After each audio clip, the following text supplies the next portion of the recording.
Alors la question de la corrida, c'est extrêmement exemplaire du sujet de la maltraitance animale et de la sauvagerie dont on est capable, malheureusement vis-à-vis des animaux, au prétexte de la tradition. Moi, le mot tradition, c'est un mot qui pour beaucoup a une connotation positive.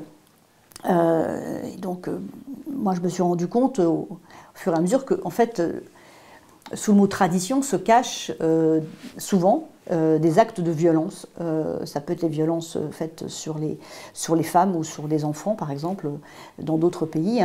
En France, on a cette tradition, dans le sud de la France, dans un certain nombre de villes, de la corrida, qui consiste quand même à torturer un taureau dans une arène et ensuite à le mettre à mort avec une épée.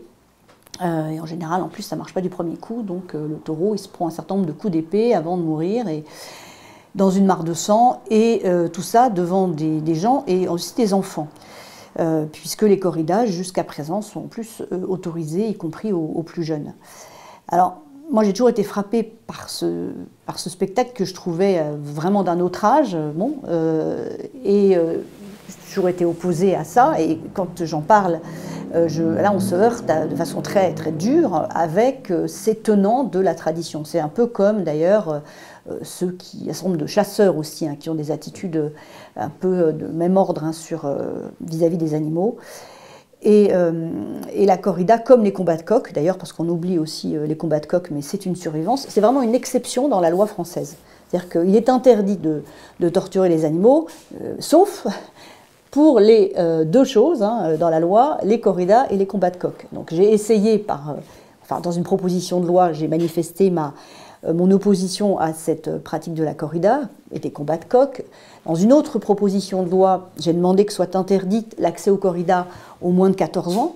C'est une façon aussi d'en finir à un moment donné à terme avec la corrida et de protéger les plus jeunes de spectacles d'une violence inouïe, parce qu'il s'agit de mise à mort en direct. C'est pas, alors les jeunes, on les protège de jeux vidéo violents qui peuvent être interdits aux moins de 18 ans. Par contre, une mise à mort dans une arène d'un animal, ça c'est autorisé. Donc ça me semble totalement invraisemblable aujourd'hui. En regardant de plus près, d'ailleurs, je me suis rendu compte que ce n'était pas une tradition séculaire, multiséculaire française, que c'est arrivé en fait en France à la fin du 19e siècle, donc c'est récent. Et d'ailleurs, à l'époque, les Français n'étaient pas du tout d'accord.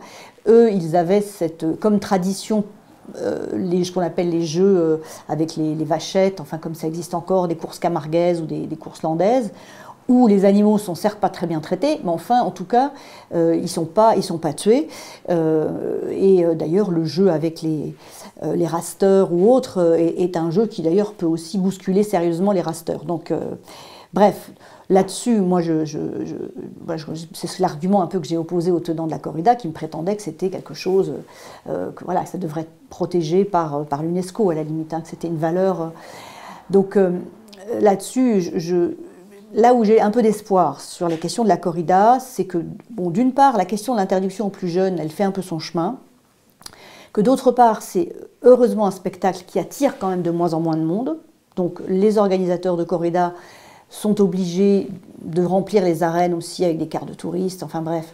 Que par ailleurs, les anti-corrida se manifestent vraiment de plus en plus. Donc il y a dans l'opinion publique, il y a vraiment un soutien à ces associations anti-corrida qui très courageusement viennent affronter, essayer d'empêcher les corridas de se tenir. Et puis d'une façon plus détournée, il y a la question des subventions qui sont des subventions publiques européennes qui sont données aux élevages de taureaux de combat.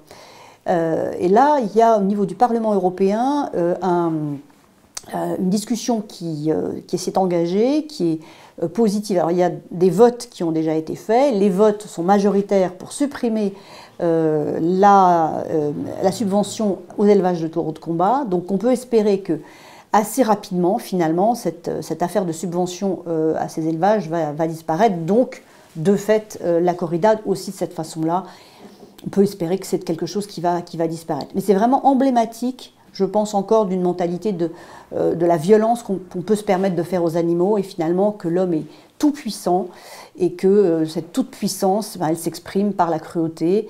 Je crois que voilà, on a cette puissance de l'être humain, elle doit se placer maintenant ailleurs et plus dans la protection de la planète et dans le respect du monde du vivant.